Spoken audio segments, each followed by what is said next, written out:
I hope you guys had a good Thanksgiving. I know I did, and I want to thank my Australian viewers for repeatedly pointing me to this show, Pixel Pinkie. Not to be confused with, you know, the other Pinkie. This, in fact, may be the first show that I'm reviewing an episode for that never aired in America, but from what I hear, it airs like all the time over there. The closest relative I can think of to this show is Johnny Test. From a copy-paste story and concept to really cheap animation, and when I say cheap animation, I mean cheap. When I saw this cartoon, I legitimately thought it was some kind of webtoon, because it looks like it was made with Go Animate. You guys found a ripe one. So let's tear it apart. The concept of the show is something that they never explain in this episode. The closest thing we get is the theme song, which says that this girl's friend lives inside her phone and has a bunch of magic. Wikipedia says that Nina, our main star, got a cell phone for her birthday, and that makes all of her wishes come true. Unfortunately, each episode has them go wrong with hilarious results. Sound familiar? Yeah, this is a Fairly Odd Parents ripoff. Oh, and it came out in 2009 if you're wondering. This particular episode starts with Nina wanting to go to a party hosted by the popular girl that she doesn't like. I was tempted to count all the cliches that the show is made out of, but I wanted this review to be less than an hour long, and it's already late as it is.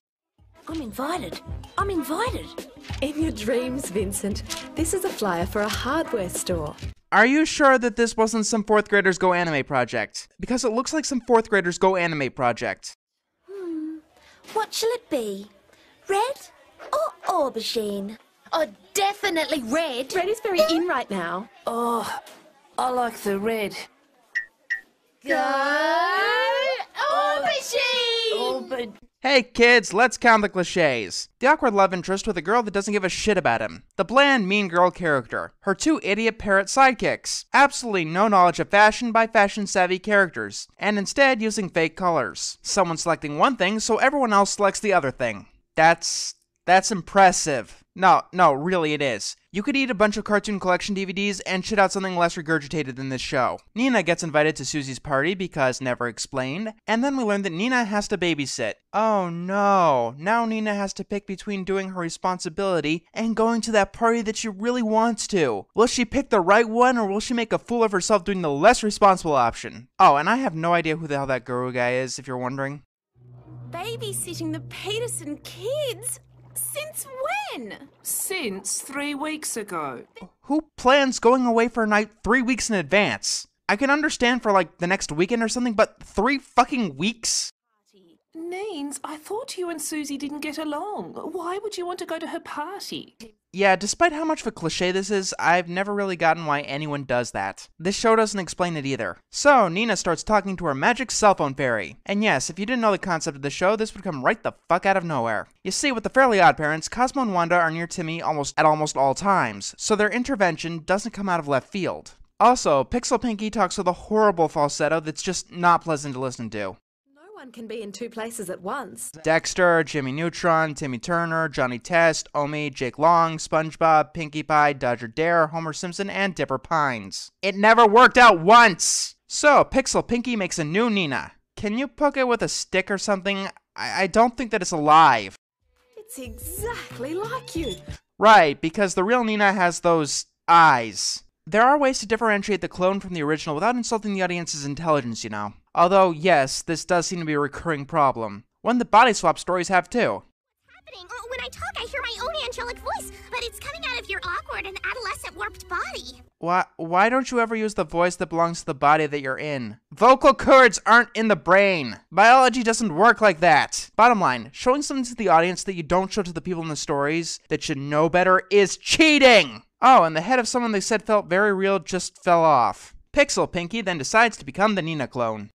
It's like I'm talking to my reflection. Yes, because your reflection is constantly derping at all times. So it's decided that the clone will be babysitting. I don't get what Pixel Pinkie's powers or role is, but I'm sure that there's a better way that this can be done. So they decide to run a test by sending Pixel Pinkie to dinner. And seriously, who the fuck is that guru guy? He doesn't do anything but sit there.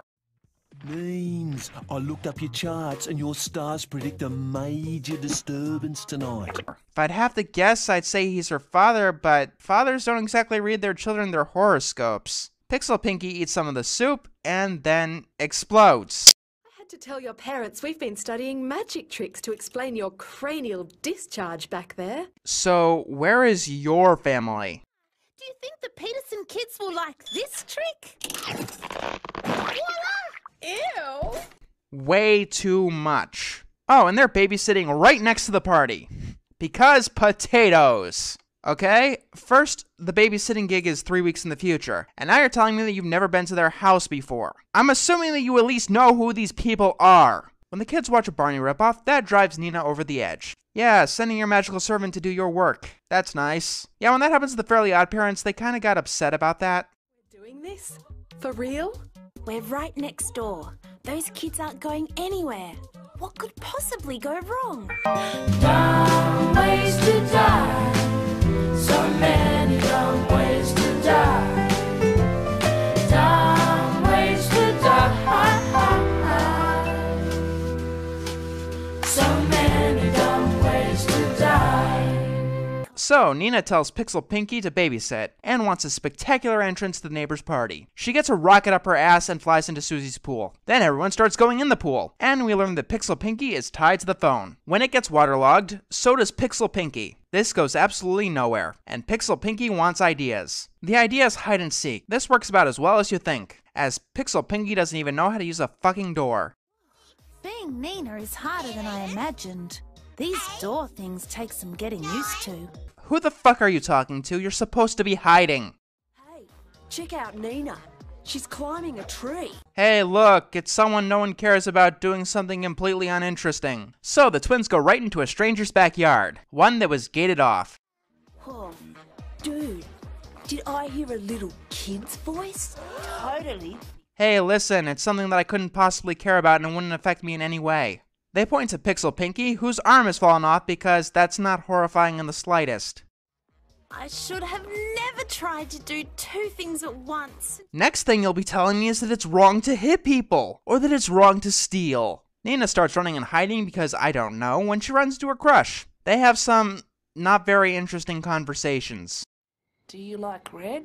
One of my favorite primary colors. Oh my, it's one of your favorites, and not your favorite when there's only 3 options. I'll take it as a no, you don't like red. Nina gets back to find that the twins are hiding. Yay, they're traumatized for life. Seriously, you just had someone's head fall off in front of a couple of kids. Anyway, the Petersons say that Nina should babysit for them every week, not realizing that she could just say no and hasn't yet made the commitment, meaning that she's gotten through this essentially consequence-free. This was an interesting one. Oh, and if you're wondering my rules for foreign shows, it has to have an official English translation and needs to have aired on mainstream television in its country of origin. Here's our generic song. It sounds like hundreds of other songs. Things are always nice in this song. That's why no one remembers it. Generic song, generic song. Some jackass wrote this in his sleep. Generic song, generic songs. It shuts up your kids so you can't complain.